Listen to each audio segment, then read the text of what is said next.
All right, so just like I promised, this video is going to be covering two sections. One which is an overview of of Photoshop.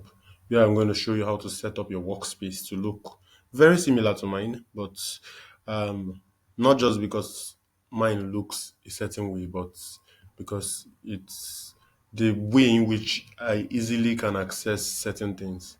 So before we get started, you can see my screen. We have new file open. You would not see all these images here, all this stuff here because yes, you've not done anything on it, so you don't have any of these guys. So what you're going to see, it's something like a blank space here. You would see most likely see new and open here, somewhere here, if you are just opening it for the first time.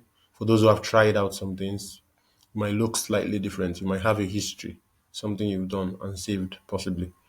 All right, so to get started, I will click on new file.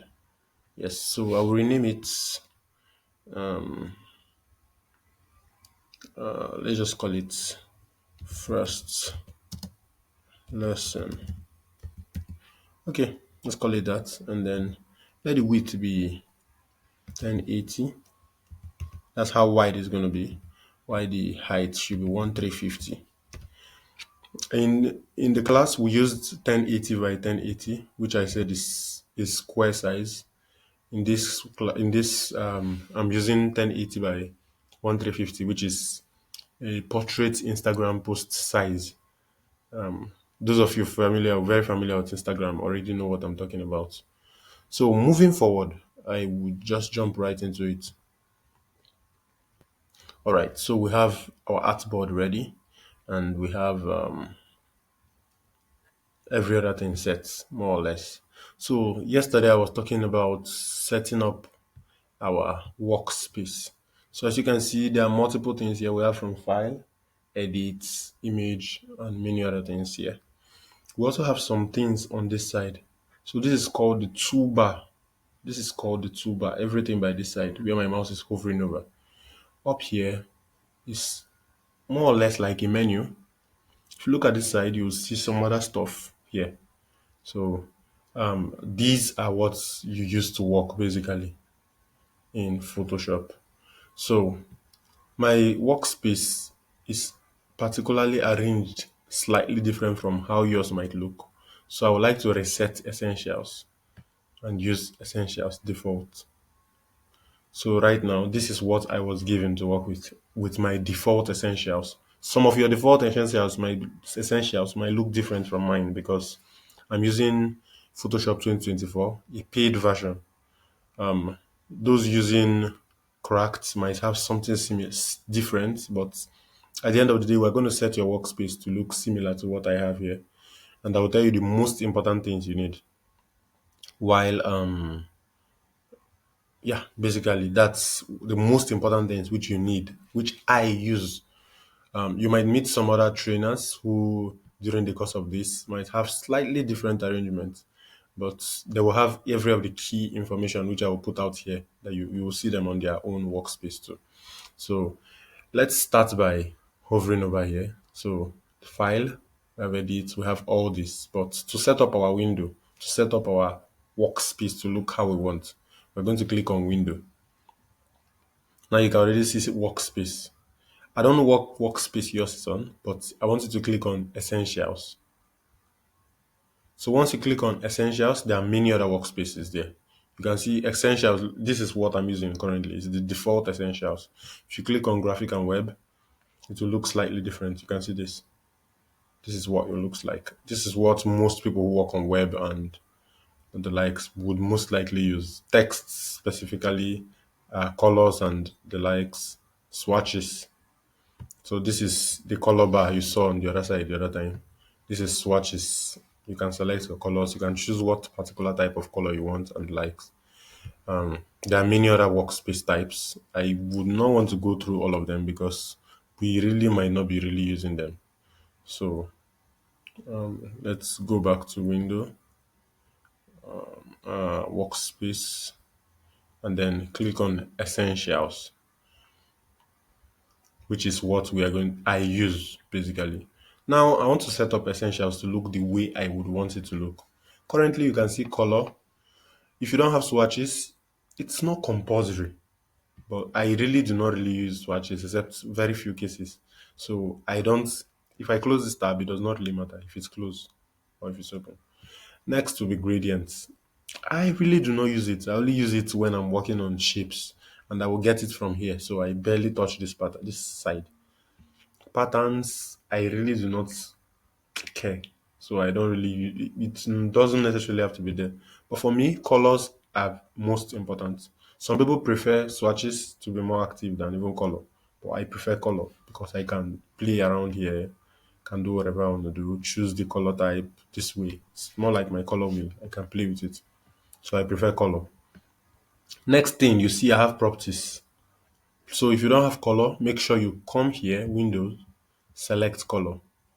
Next thing you see properties, adjustments, and the likes. You want to click on that. You want to have that active. You can see it's already ticked. That's why it's on. That's why I have it there. Once I tick it off, it goes off. You can see that. So let me take out color as well. So you see there's nothing there, it's just layers and the likes. So let me bring back color.